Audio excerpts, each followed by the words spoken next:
राधे राधे। आज की स्टोरी का शीर्षक है राधा कृष्ण जी का प्रेम। एक दिन वृंदावन की पावन रज में खेलते खेलते कृष्ण जी ने मिट्टी उठाई और दो मूर्तियां बनाई, एक खुद की और एक राधा जी की। उन्होंने राधा जी से पूछा कि क्या तुम्हें यह स्वरूप पसंद है, प्रिय है? तो राधा जी ने कहा, नहीं, इसमें वो माधुर्य नहीं है, वो मधुरता नहीं है। तो कान्हा जी ने दोबारा उन दोनों मूर्तियों की मिट्टी को मिक्स करा, फिर से वही मूर्ति बनाई और पूछा। तब भी फिर राधा ने कहा, नहीं, मुझे ये नहीं भाती, मुझे नहीं पसंद आई। तो कृष्ण जी को बड़ा ना आश्चर्य हो रहा था कि क्यों नहीं पसंद कर रही हैं, क्या बात हो गई। उन्होंने कई बार बनाई, कई बार पूछा, फिर अतः उन्होंने एक बार और पूछा, क्या अब तुम्हें यह मूर्तियाँ पसंद है? तो राधा जी ने कोमलता से और बड़े प्रेम से कहा, यह बहुत सुंदर है, अत्यंत सुंदर है। तब कृष्ण जी को आश्चर्य हुआ।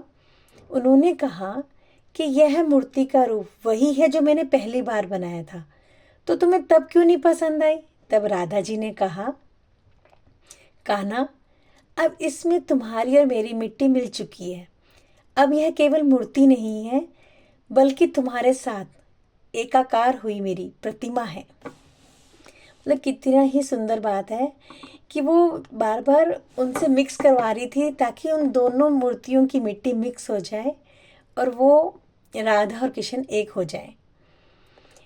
अगर इस कुछ कविता के रूप में अगर इसको कहानी को मैं कुछ लाइंस में बोलना चाहूँ तो, मिट्टी से गढ़े कान्हा के रूप राधा ने कहा नहीं सुहाता, फिर गढ़े फिर अस्वीकारा, प्रेम का रहस्य ना समझ पाता।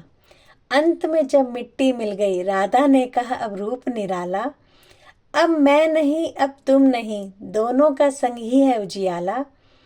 प्रेम वही जब भेद मिट जाए, रह जाए केवल एक ही स्वर, राधा कृष्ण का मिलन अमर है, जहाँ आत्मा परमात्मा हो एकाकार।